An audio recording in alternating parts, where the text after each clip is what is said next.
Tube. This stupid thing is still fritzing out, which is fine.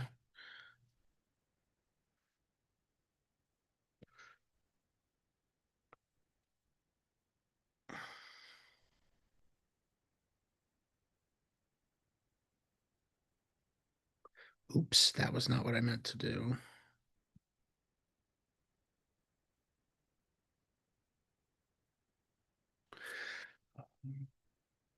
What am I doing here? All right.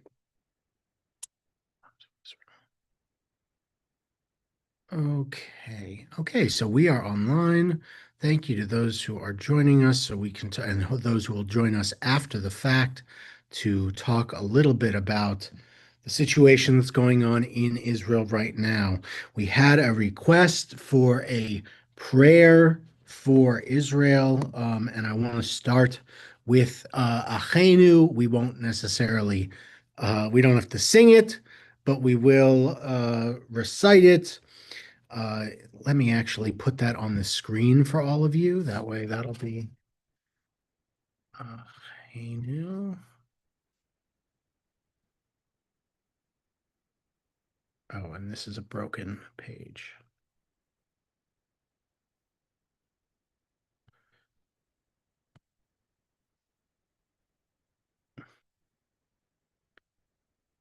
Wow, they really don't want me to be able to see a prayer. Okay, great. Now that we've got that, I will share it.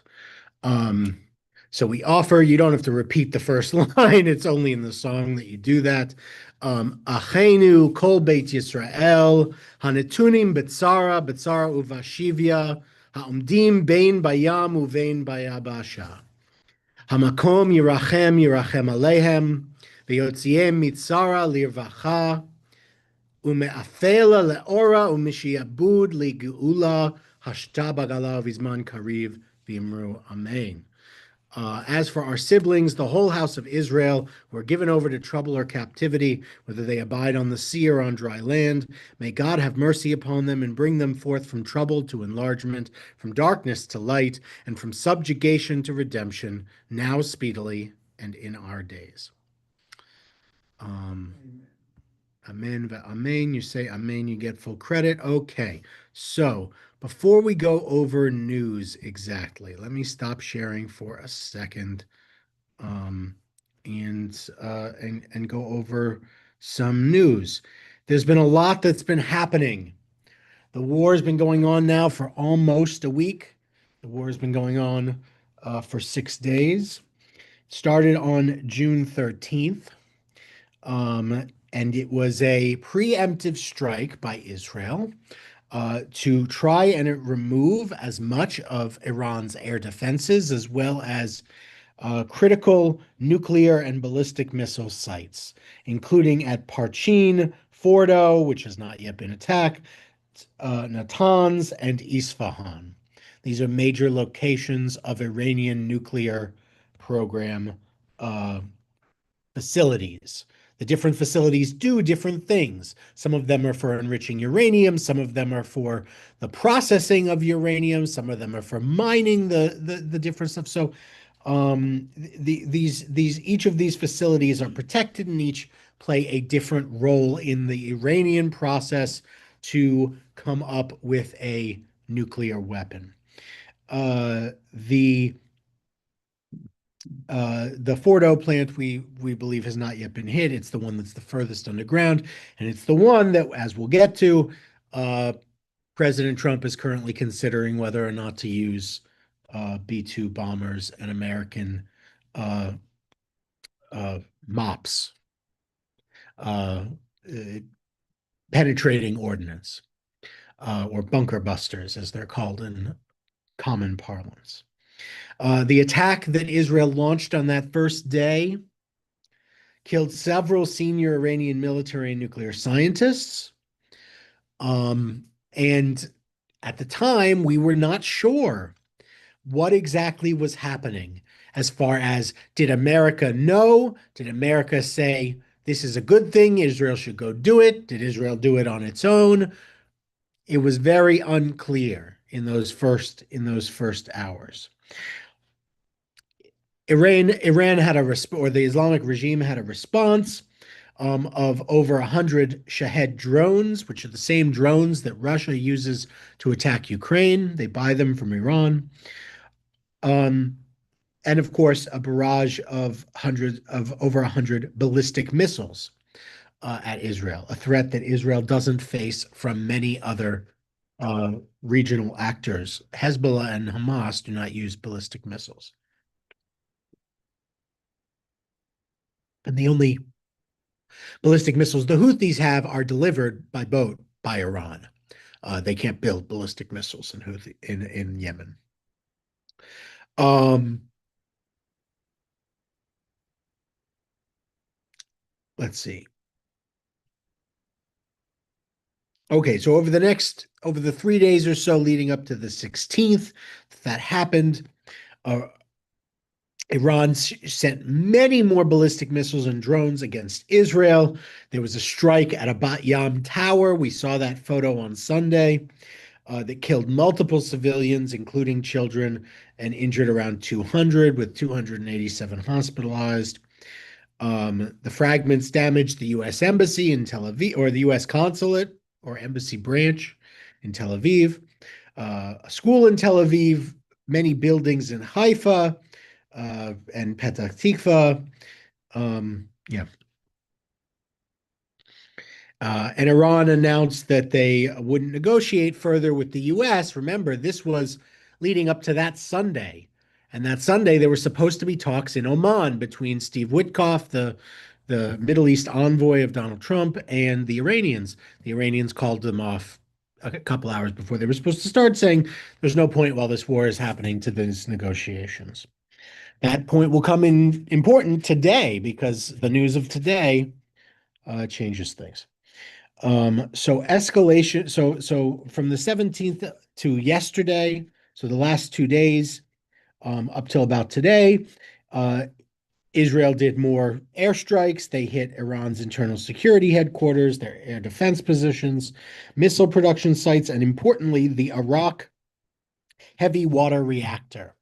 One of the ways they're able to engage in the process of creating nuclear weapons is creating heavy water. And that reactor, a similar reactors like that were blown up in Iraq by Israel many decades ago, and Syria only a little over a decade ago, or a couple decades ago, maybe at this point, maybe it was the early 2000s. But in any point, Israel has done things like this before to try and hold different states from becoming nuclear threshold states. Um,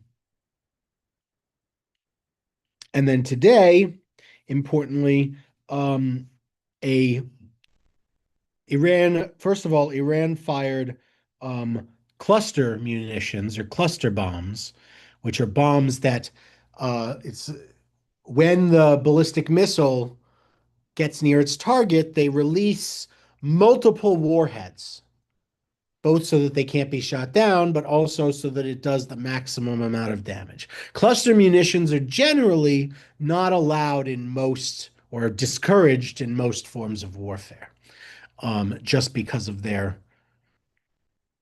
impreciseness. They're designed not to be precise, to cover to cover very large areas and kill randomly. And that's right, it's indiscriminate, which is why most of the time in war, you're not supposed to use those. You could theoretically have an excuse if you had 10,000 soldiers running at you, you could drop a cluster bomb on them, theoretically, in the laws of war. But you're not supposed to use them the way Iran has.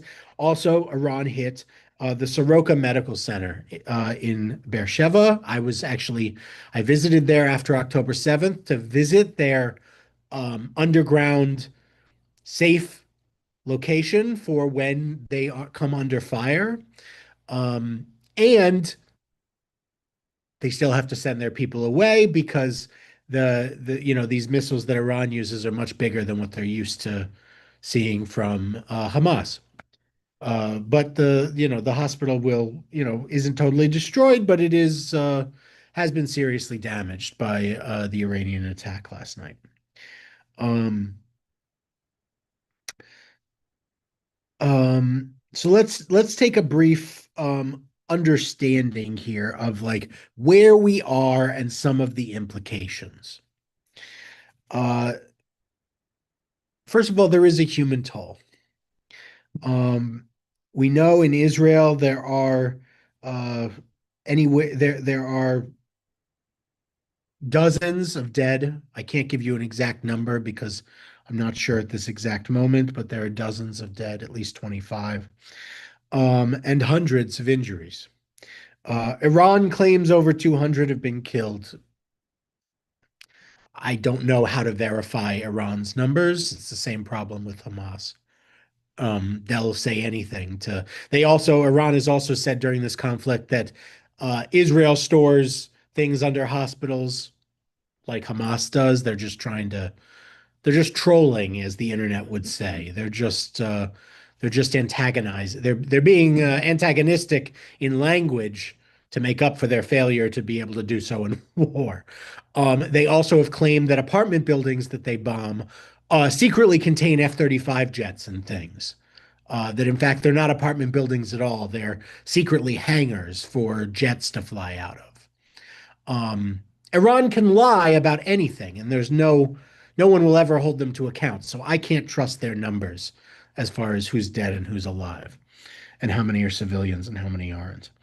The IDF says that two-thirds now, as of today, two-thirds of Iran's missile launchers have been neutralized. Um, and Bibi today said it was a little over half, but that's still the number of missiles they have matters less if they don't have launchers to fire them. If they can't fire them at Israel or they can't fire them enough, they can't hurt Israelis, or it's harder to hurt Israelis. Over the last couple days, we've seen the salvos drop from 100 ballistic missiles to 10 or even a couple at a time. This is good news, although not perfect, not ideal. Obviously, we'd like there to be none, but uh, Israel is making some progress in degrading the Iranian or the regime military. The IAEA has also confirmed that there are reactors that are non-operational. So Israel has done some work. We don't know how much yet, but some work to degrade Iran's ability to build a nuclear weapon. We don't know how much yet. We don't know how much Israel needs or feels they need to do in order to get there. Um, can we start with some questions? Well, I had a question, but it was already answered Okay. when you were talking about how Iran can lie and no one holds them accountable. I heard something about um, there were hundreds dead and they were all women and children. Yes, as is very common in Middle Eastern conflicts, and you see Hamas do this, and Hezbollah does this, and Iran will do it too. They claim the question the Lindsay mentioned, in case you can't hear, because we're not using the owl, that hearing that of those many Iranian dead, they were all women and children. They're all civilians. And of course, that's what they say, but they lie. That's what they do. So they say that. Is it true? I certainly hope it's not true. I hope none of them are women and children. If any of them are, then I'm sorry that collateral damage is what happened. And uh, you know, okay, I see. Okay, good. Okay. Um, so yes, so the answer is yes, they will just lie about that because there are bad actors in the West who will then repeat their lies. And when they see the lies with the headline under the Washington Post or the New York Times or something, people assume it's true when it never was. But Iran knows they've got agents. They're not really agents of Iran. They're not secret agents, but they work for Iran without being paid. Some of them might be paid. They're, the influencers and media figures who are so pro-Iran and anti-Israel. But in any event, um, so yeah, they will lie.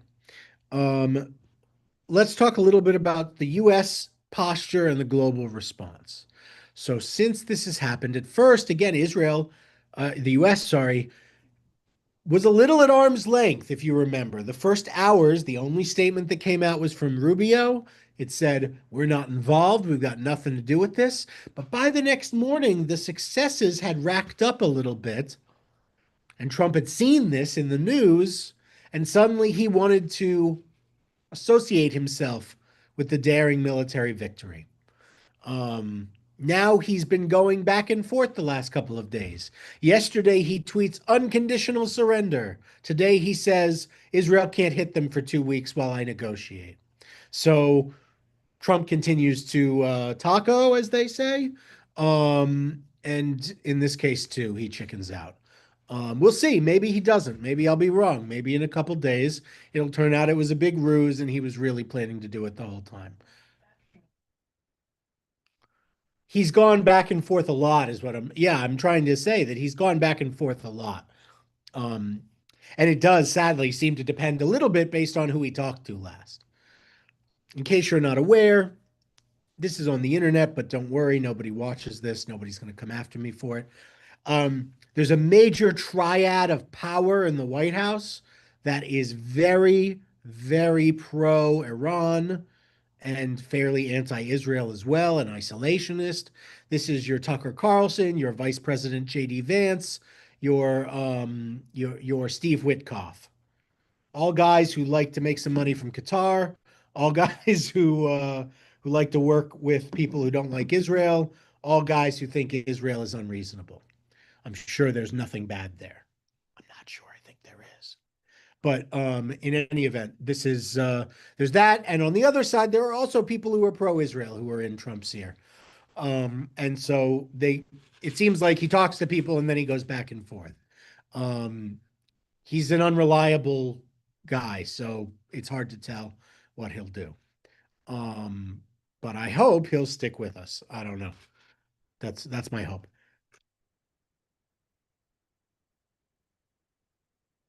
Meanwhile, the global response, as Harold was mentioning earlier, is kind of muted.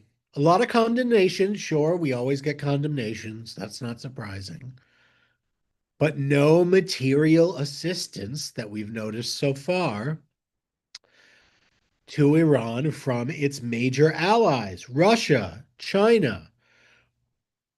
And meanwhile, so not a lot there. The Arab countries in the Gulf, a couple of words, but no support. The Ummah, the Muslim nation, is not joining together for this war. Everyone's willing to let Iran fight it on its own. The problem is if the United States gets involved, it will trigger anti-American feelings and some unity among the Arab nations. Maybe not. I don't think there's a reason to think that. I really don't. I mean, that used to be the what's the word? Common wisdom? No. What's the no. But there's like the whatever the commonly held belief was, whatever that word is. It used to be the commonly held belief that that would happen. I really don't believe any of these Muslim countries are coming to Iran's aid should America get involved. But we'll see. I really don't believe they will. Though I don't believe America is going to get involved, for the record. I think Trump will stay out of it. Trump's going to do anything. No, he's not. Yeah, it'll be up to Israel to do. Trump is unhinged. Khomeini is unhinged. And Netanyahu, I think, is unbalanced. Sure. I mean, look, here's the thing. Here's why I have to push back on you. I want you to put those in three separate paragraphs, not even sentences, three separate paragraphs, because the Ayatollah cannot be compared to Donald Trump, cannot be compared to Benjamin Netanyahu. And to put them all in the same line as if they've all been running, well, this Ayatollah has only been around for what, a couple decades, but the Ayatollahs in general have been running for 60 years almost for 50 years almost 46 years, this concentration camp for the Iranian people, this Islamic fantasy land that only results in death for people who want freedom. I really don't have any interest in, it's just, it's like to compare that to Donald Trump and Benjamin Netanyahu is deeply insulting, I think, to Americans and Israelis alike. The- Um, the- you can say he's a bad guy. I think Netanyahu is a bad guy. He's not the Ayatollah Khomeini. He's not. Rounding up the immigrants. He's not round. I really don't want to have a fight about immigrants right now, but I disagree with that interpretation of exactly what's happening. I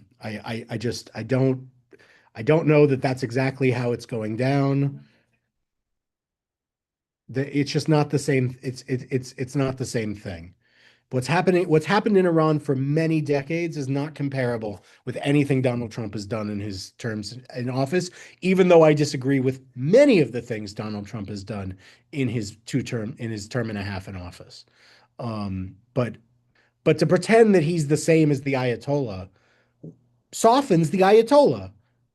It makes the Ayatollah seem not as bad. Like he's a democratically elected leader who has policies we find abusive and bad. It's way worse than that. It's way worse than that. So I just can't have the Ayatollah be, it's the Ayatollah and Bibi and Trump and they're all equally bad.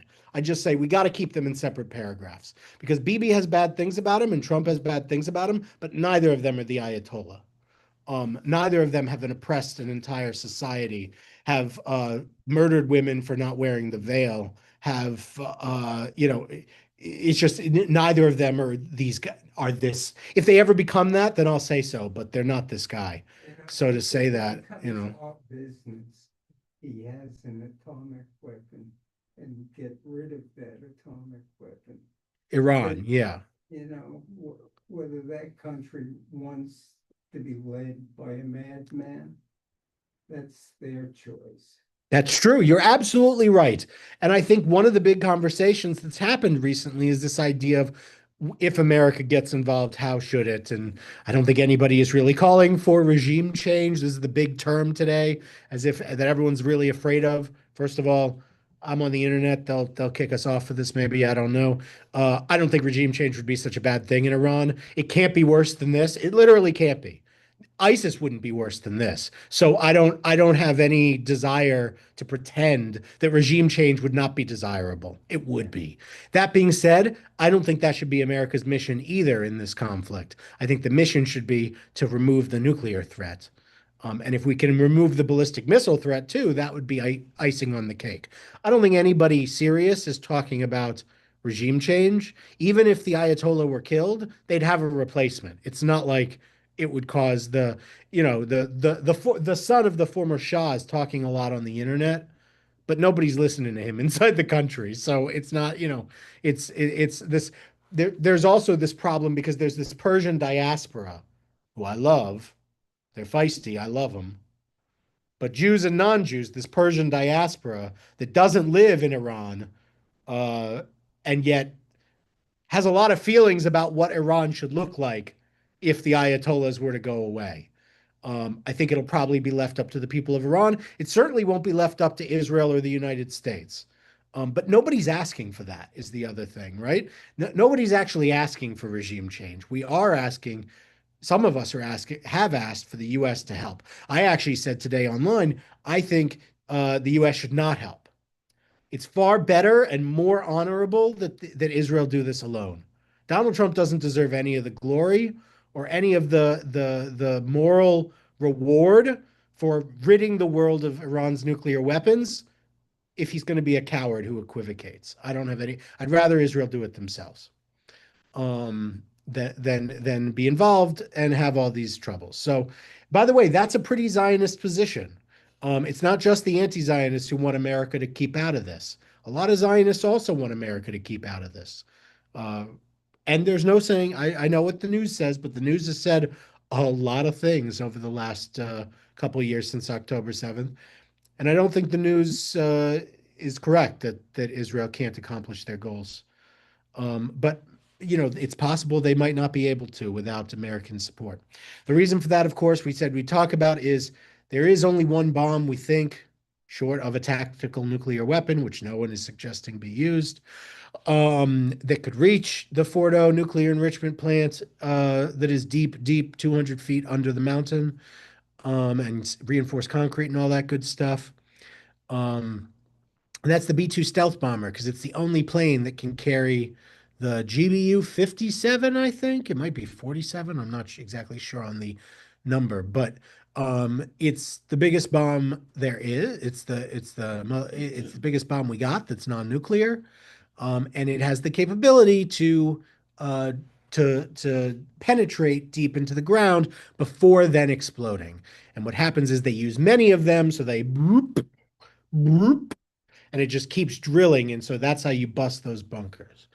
The only plane that can carry it's the B-2. The only country in the world that owns the B-2 is the United States of America.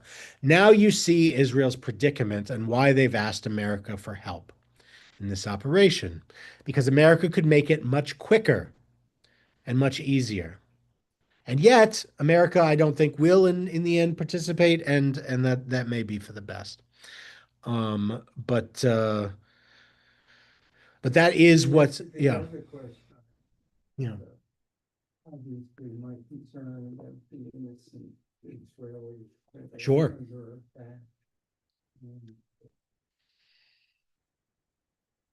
And technical issues of what's going on, the war, the striking of Tehran and dropping bombs.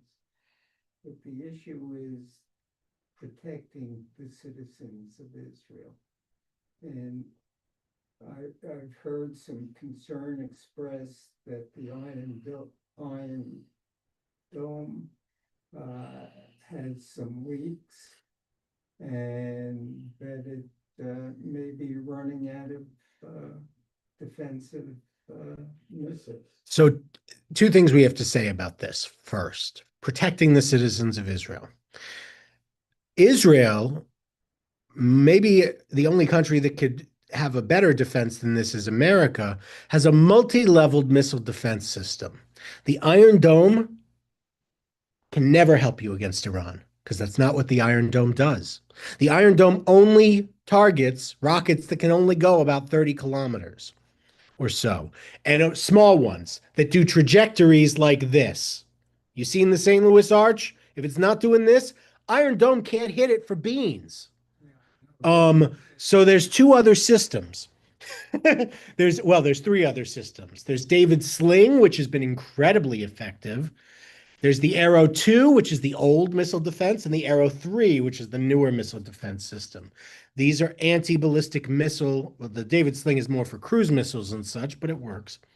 And the Arrow system is the ballistic missile takedown system. Now, Israel has one of the best ones in the world, and with THAAD, which is the terminal high altitude aerial delivery. No, darn, I'm going to get that wrong. THAAD is an American missile defense system that's also helping Israel right now from inside Israel. And with these things, Israel has managed to strike down a higher percentage of ballistic missiles than any military force in the history of humanity. 90%. That's better than Arrow is rated to hit, which was only rated to hit at 80%. Good that now you know. So there are multiple systems, and it's important to know it's not that there's a leak. I just want to say it's not that they're failing.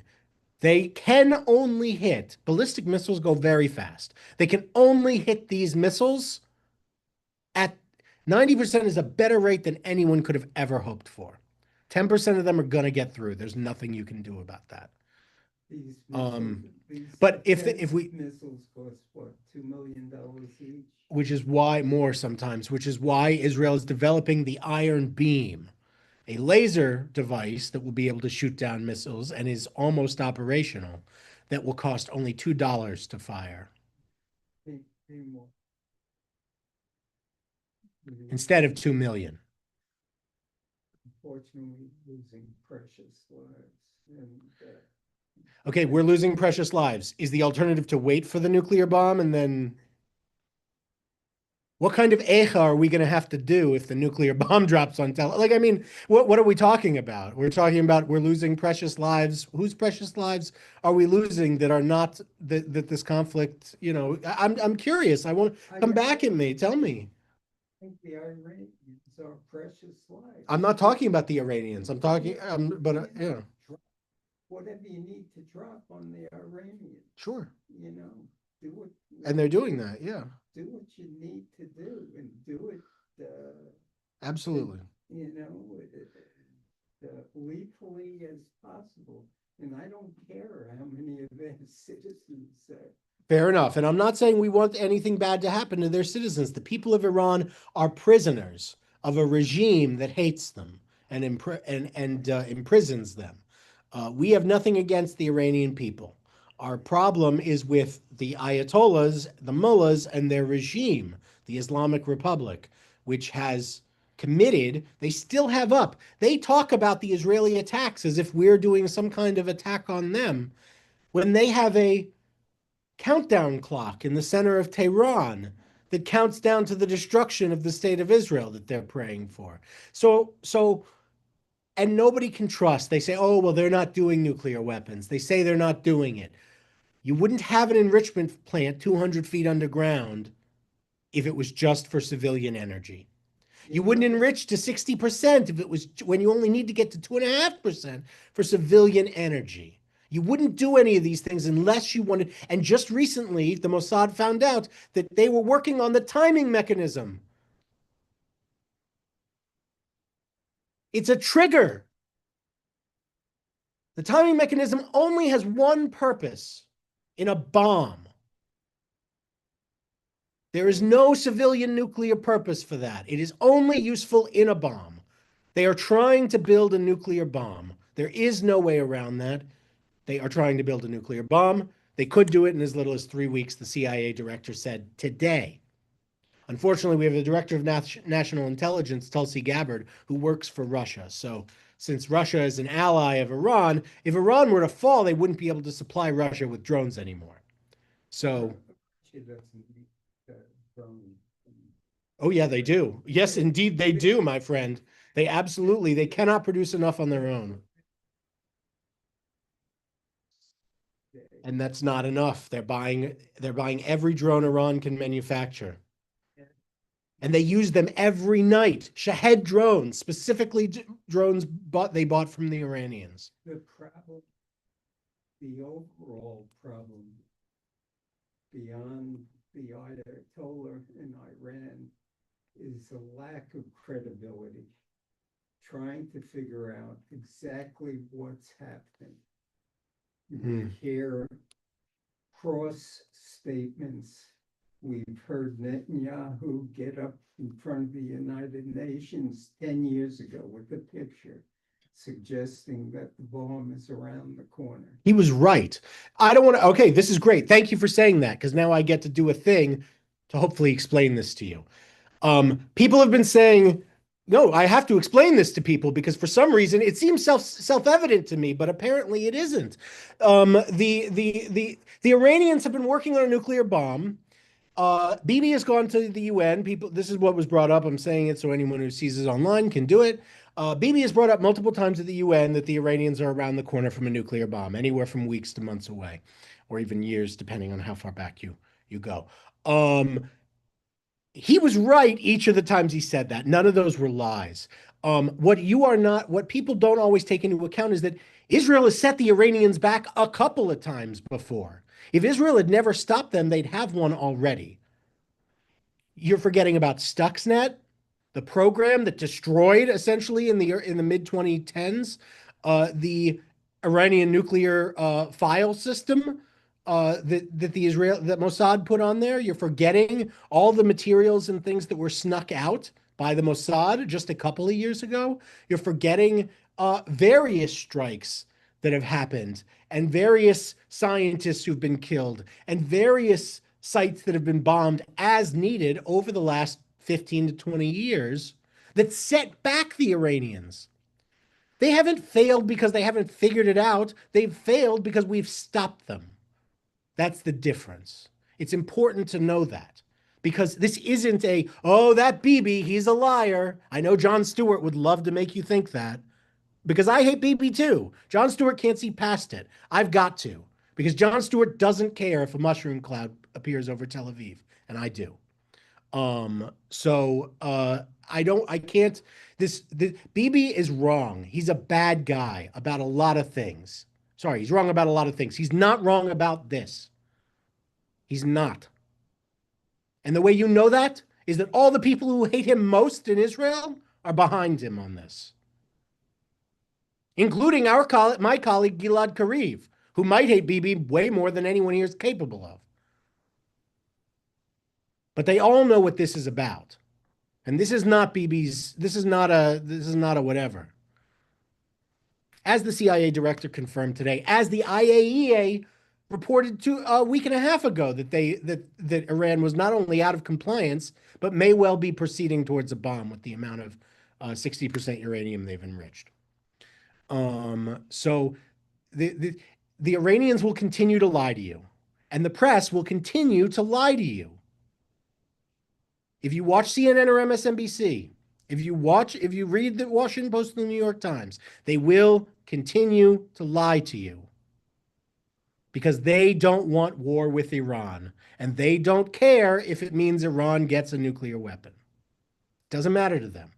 They are naive. They think it will not impact America. They could not be more wrong. But they will continue to lie to you. So I'm going to tell you the truth. You can choose to believe me or not. That's entirely up to you. But I'm going to tell you the truth about what's happening. And with that, you can do what you like. But Iran has been working on the nuclear weapon for decades. They are still working on it today. They have never stopped working on it. They've lied about stopping a bunch, but they've never stopped. And the world doesn't care enough, because the world thinks naively that the only people who will face the wrath of Iran's nuke is Israel. But they'll be wrong about that. What they're trying to design will affect the whole entire globe, not just Israel and not just Iran. Which is why even a couple of days ago, the German Chancellor, Merz, said Israel is doing the dirty work of the whole world. You saw that? That's good. Let's see.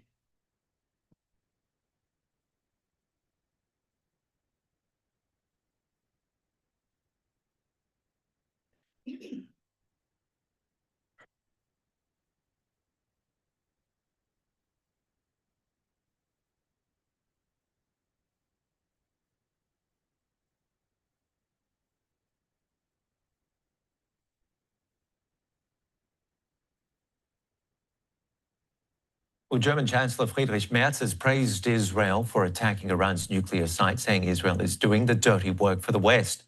He spoke on the sidelines of the G7 summit in Canada on Tuesday. This is the dirty work that Israel is doing for all of us. We're also affected by this regime.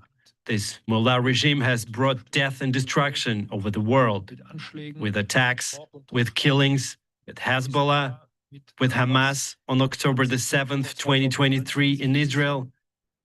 This would not have been possible without the regime in Tehran. The supplies of drones to Russia from Tehran. Yes, the dirty work that Israel did here.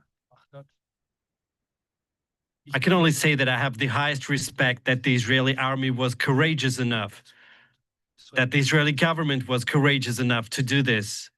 Otherwise, we possibly would have seen this terror by this regime for months and years, and possibly with a nuclear weapon in their hand.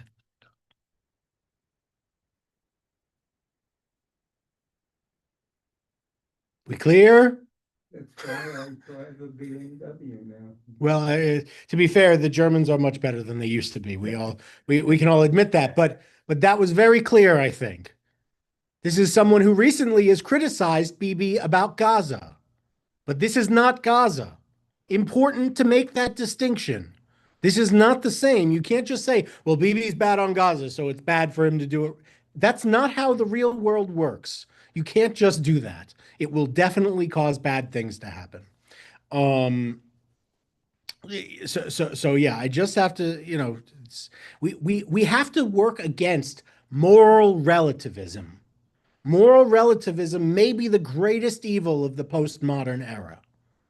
This idea that everything can be compared, everything can be put on the same level and judged, is wrong.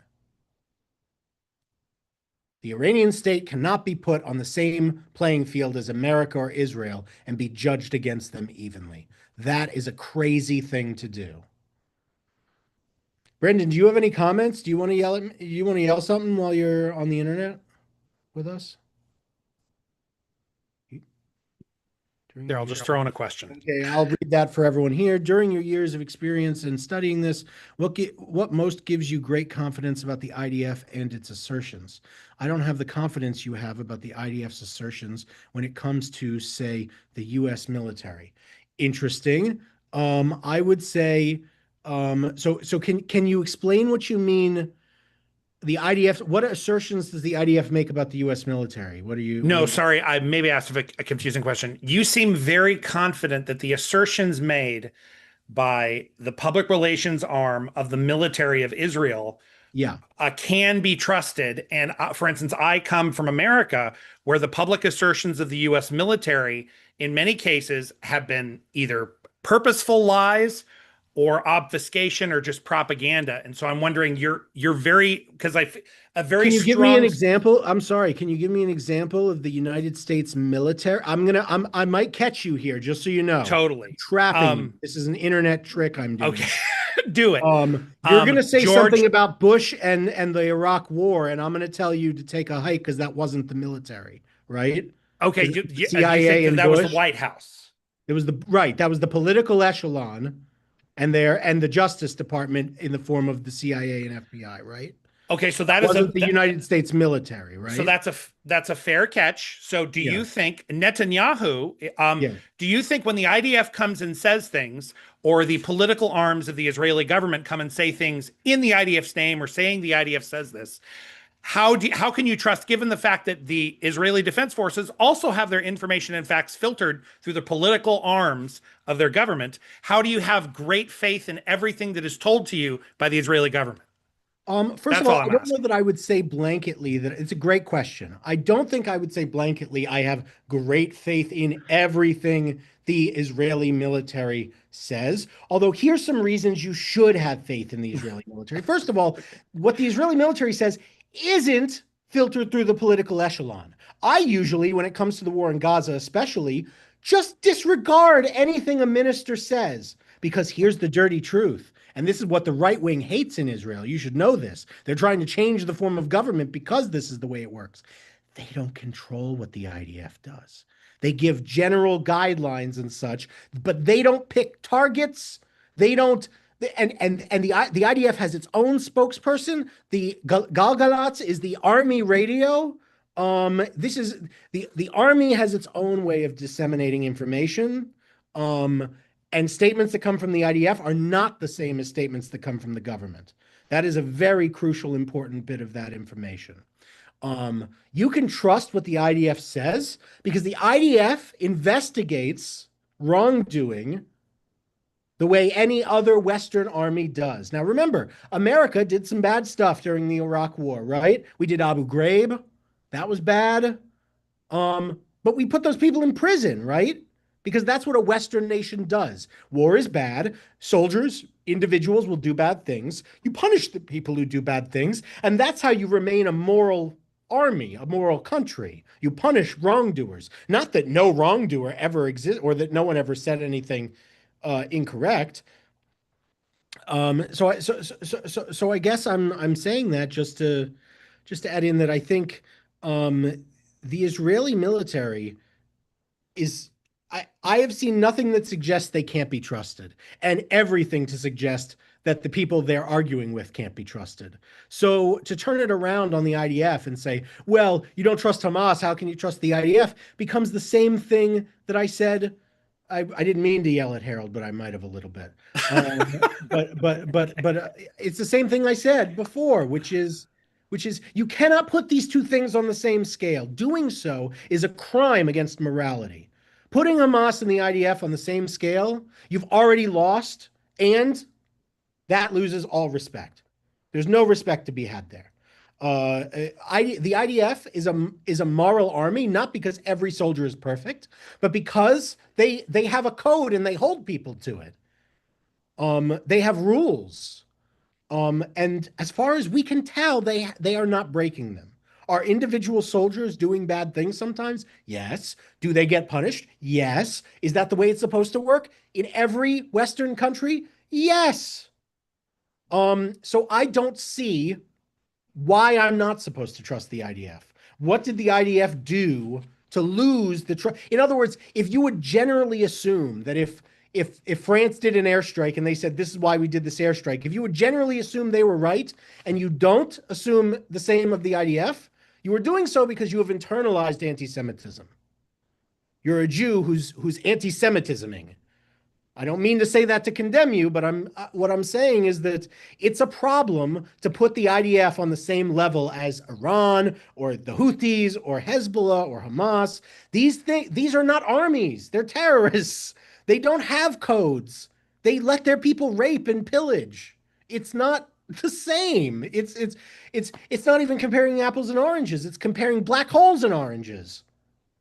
And you'd say, well, you can still compare them. Yes, but there's no purpose to do so because they're so different that it comes from different universes. Well, I guess those are the same universe, but really far apart. So yeah, I mean, I don't mean to, again, it's fine. Come back at me if you want. But I'm looking at you, what gives me the most confidence is probably the way the IDF functions. I've also known people who, like you're talking about experience, I've also known people who've served in the IDF. I've heard their experiences. I know it's not like, hey, let's go kill some whoever today. Like, that's just not what's happening. It's just not. Do they sometimes hold up ladies' underwear in front of their uniforms? Yes. Should they? No. Is it the same as the rape and pillage of the Nova Festival on October 7th? It's not. And we're not going to pretend it is. Is it the same as the morality police going around and beating women to death for not covering their hair in Iran? It's not. And we're not going to pretend that it is just because it lets us put them all in the same basket. If we don't do this, if Jews do not do this, then we're in real trouble, guys. If we don't stand up for the truth, especially about Israel, believe me, no one else is going to do it for us. I love the questions. Please, does anyone else, are there more questions about what's happening? I appreciate that, but I really don't need for people to agree with me because it's more fun to yell. But what I do need is for people to understand that this is not like, it's again, we see all this, oh, but there's death. People are dying. Yes. In war, that's what happens. It's very sad. And I will mourn. I certainly will mourn every single Israeli, and we as a community will mourn the Israelis tomorrow night murdered in this conflict. I also mourn any innocent people who are killed because that's not good. I don't mourn them as closely. That would be a lie. I don't want to lie to you people. I'm not going to recite their names for Kaddish, but I also wish they weren't killed. But I'm also not naive enough to believe we live in a world where no one should ever be killed. No one can ever be killed. No killing is ever justified. I know that's not the world we live in. The rabbis of the Talmud have told me this. The Torah has told me this. And looking around the world, I can see it pretty easily with my own reason. To my mind. Sure. is in Exodus, when everyone has made it across and the water's closed, Sure. God basically scolds everybody for cheering that they drowned. Yeah. Kind of tie that in. And that's a midrash, right? That's not from the Torah. It's a midrash. Yep. And I think of that, I'm like, yeah, I'm sad that the people in Israel who have died and the people who had no choice to live where they live and how they live in Iran have died. I mean, whether or not they chose, I don't know, but Not, I'm certainly not cheering for any of that. Okay, that's great. I'm not asking anybody, by the way, no part of this was to get you to cheer for war. It was to get you to understand war, if possible. That's part of what we're like, but understanding war and cheering for war are not the same thing. And understanding that war is sometimes a necessity of the human condition is also not the same thing as cheering for it. I don't believe I'm cheering for a war. I do believe I am trying to support the truth through a conflict in which the truth has been battered. Not just in the last 6 days, but since October 7th. Yeah, I recognize and accept it's an action that probably is necessary, and hopefully it comes out the way we all hope it will come out. You come across, though, very militaristic Okay. and somewhat harsh. And that's, war is cruel, war is harsh, but you need to temper the language. I appreciate your point of view. I will be happy to speak in the world's most flowery language when the conflict is over. For now, truth weighs out over basically everything else. It's just the feeling I have. I appreciate it. I'm saying I appreciate your comment. I cannot, I can, like, you'll remember everything I said, though. Of course I do. No, but I'm saying, I say it away because I want it to be understood and retained. I understand it may not be the softest way. Hard to hear it. Well, no, I'm good at shouting, so that's part of why I could work at the best of those places. But no, I don't mean to be harsh, but the consequences of failure here are nuclear. It's not. You grew up in a time when people. I mean, it's we've kind of forgotten, especially in America. This fear of nuclear. I grew up in ducking covers. Right, that's what I'm saying. So, we were supposed to go under our desk. right, as if that would help, That right? would protect us. Yeah. from it, and that Sure, atomic bomb, ridiculous. sure. But Israel does have some protection from the missiles, and but it's not foolproof, and it just tears at my heartstring to see anybody in Israel die. Every time I see another person, a whole family of Ukrainian refugees was wiped out the other day in an attack. A young girl had gone to Israel from Ukraine to receive medical treatment. Her whole family was killed in an Iranian ballistic missile attack, her included. A It- 90-year-old and an 80-year-old couple. They Yeah. couldn't make it. Couldn't make it to their bomb shelter, yeah. They couldn't make it. Fortunately, they've lived a long life. I hope it was a full life. But it was shortened by reason of the missiles. And it's important, I do believe it is important to remember that since 1979, Iran has picked a fight with Israel. Israel has not picked the fight with Iran. It has been Iran that said over and over again, we will eradicate the state of Israel and kill every Jew that lives there. It is not the Jews who have said that about the Muslims of Iran. It is worth remembering that Iran has been at war with Israel for theological reasons since this government has existed and cannot be trusted with a nuclear weapon. No doubt. So Israel must do whatever it must do to get that nuclear weapon taken care of, and I believe Israel will do what it has to do. And I hope that you can from this that we've been sitting here talking, you can kind of understand how this war is played out, the reasons it is ongoing and started, including the imminent development of a trigger for a nuclear weapon. We have to keep this in sight because no one will do it for us. If we trust in Trump or Bibi or trust in anyone, it could all fall apart.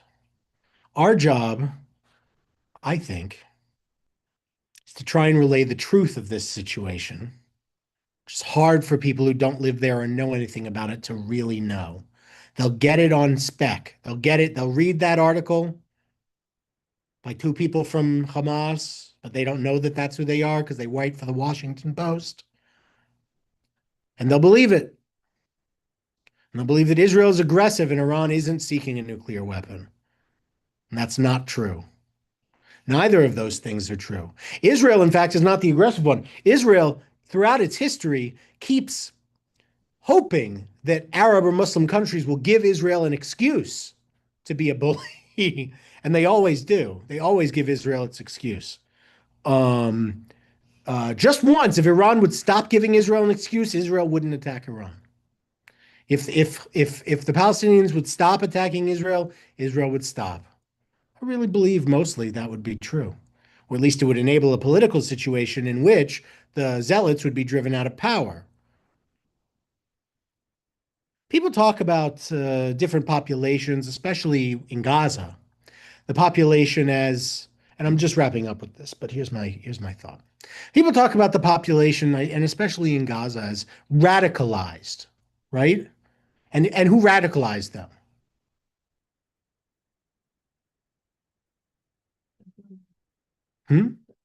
No, that's never what the Columbia University people say. Who radicalized the Gazans? Nobody goes home until you can answer this.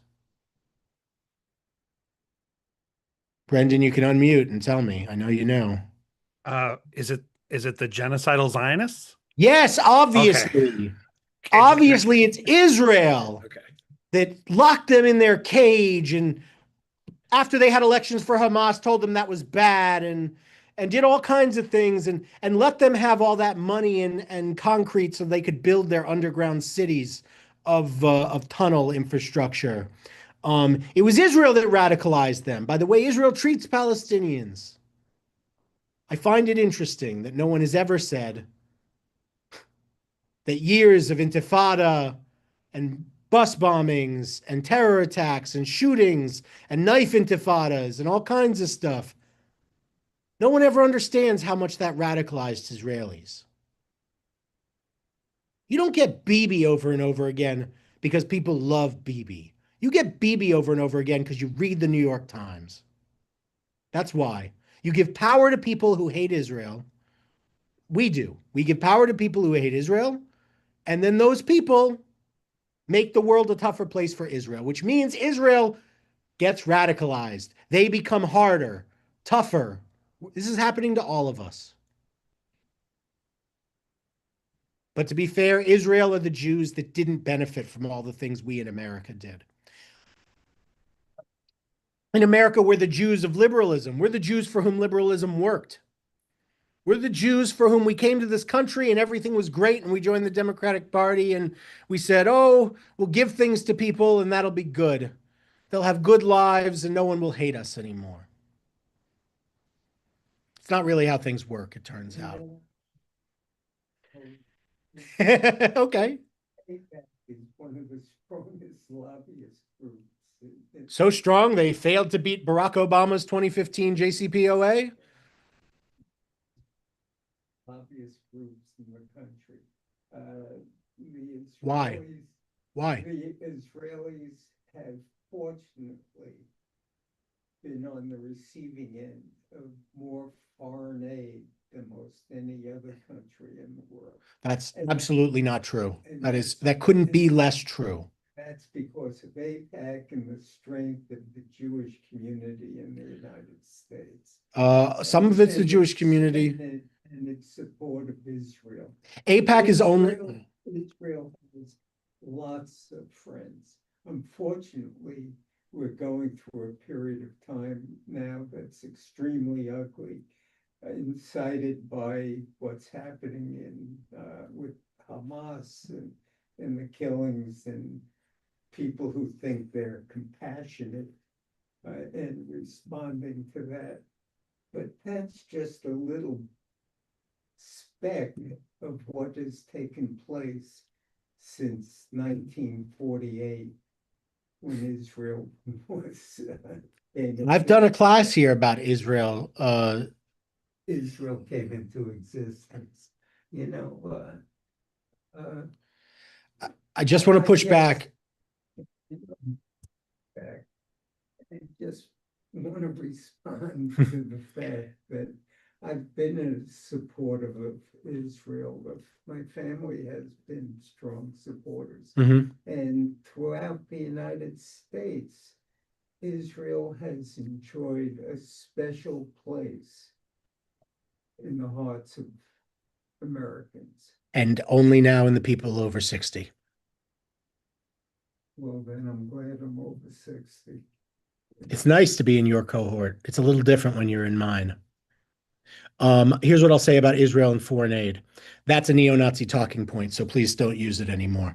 Israel does not receive more foreign aid than any other nation. Israel receives military aid. Israel receives $0.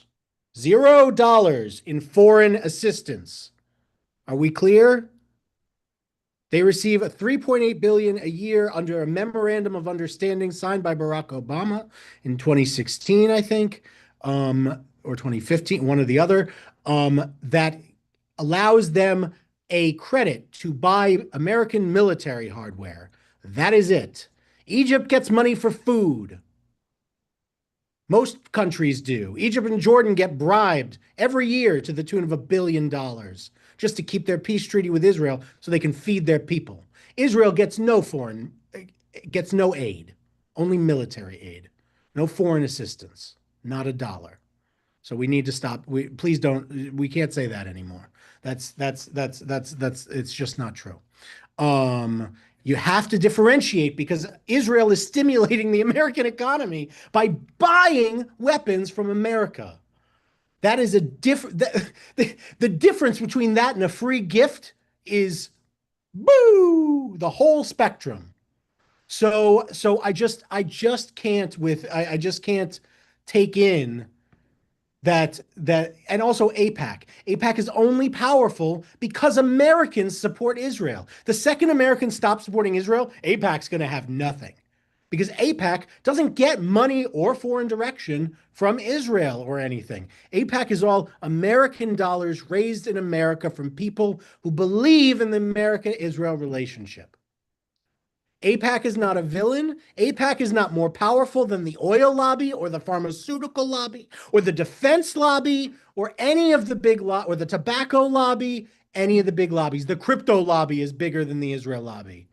All those lobbies have more people. By the way, the Qataris, the Saudis, and the Chinese do far more lobbying in America than Israel does, even when you take AIPAC, which is not Israeli, is American, into account.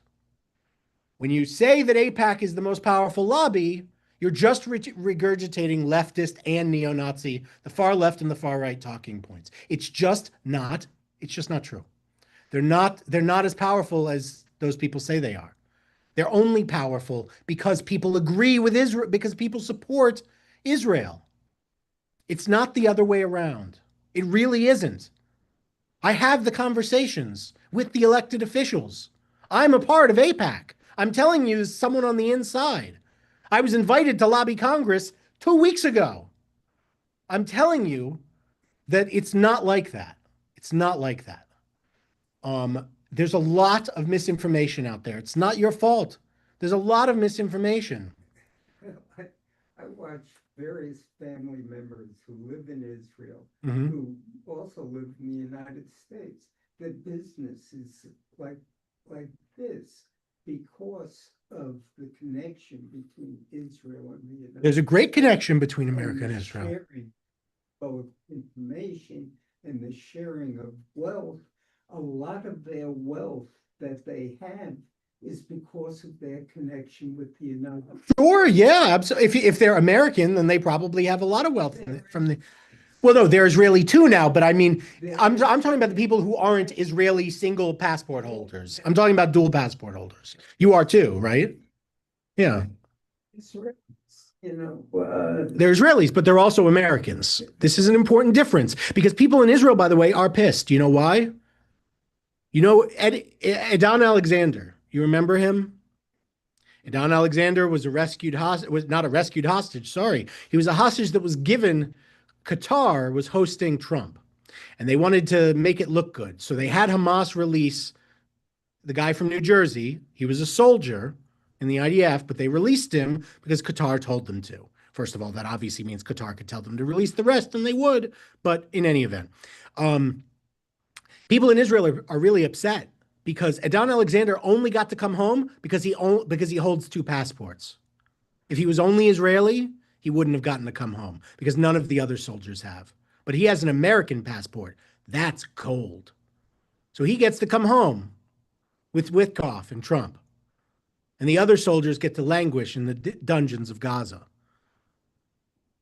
There's a difference between dual citizens and Israelis who don't hold dual citizenship in America or France or Britain, and there's a lot of them. See, I'm glad at least one, whether it's a dual citizen or not, but, every life,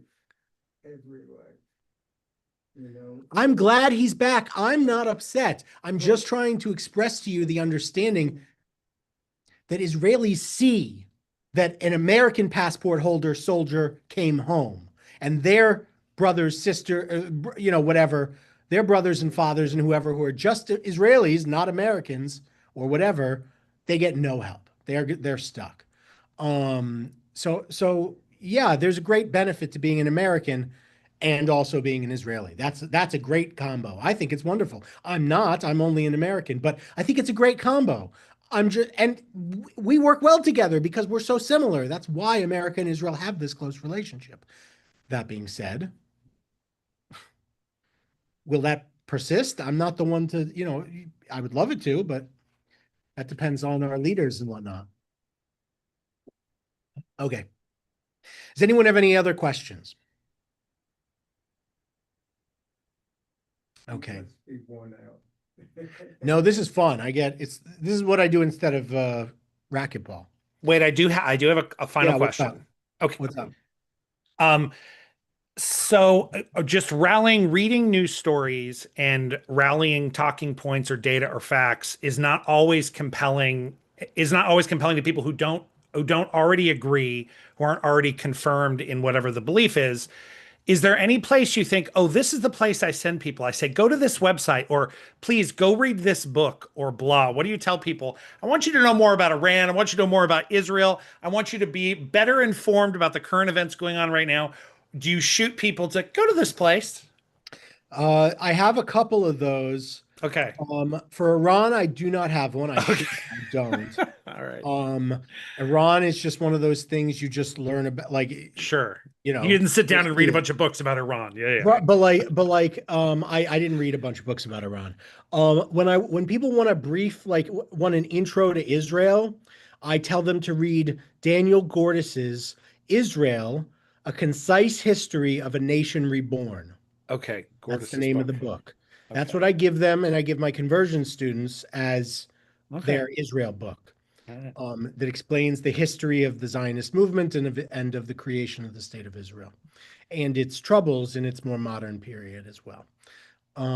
So that's a book I recommend for that. What were the other thing you asked about? Okay, so how about your favorite, and maybe you don't, I think people are encouraged now in their information diet to pull information from many sources and pull it together. But do you have a number one place? I prefer the editing core and the opinion people at this news outlet online.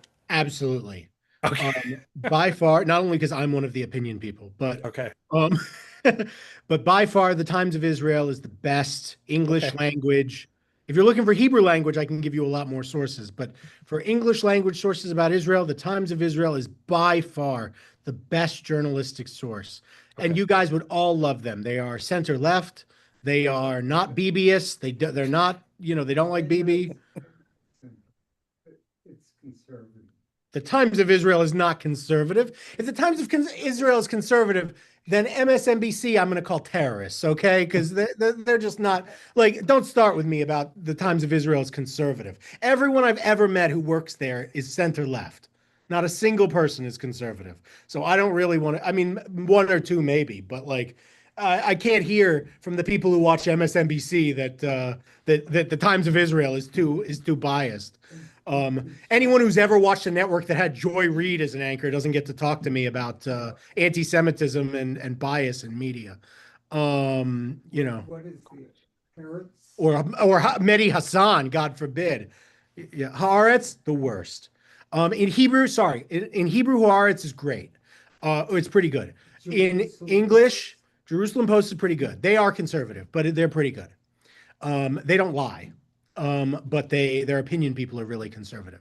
But yeah, no, Haaretz in Hebrew, yes, in English, never. Not a single time. I would never read Haaretz in English. I think I'd rather read Iranian state propaganda. At least I think I could I could like work my way through it. Haaretz just is disgusting. But yeah, but they've got some people there that I can't. With Gideon Levy, I can't keep saying names. I shouldn't, Lashon Hara. I take it back, Gideon. You're maybe, well, I don't really. I can't say that either, but I shouldn't say names. You won't, yeah. I won't say any names. Okay. Thank you everyone for coming. I know that there's only so much we can cover. There's a lot that's happened in 6 days. I am, B'yun Hashem by the will of God. I hope that that this war is not still going in 6 days and that it's ended with a complete Israeli victory. That is what I have for you.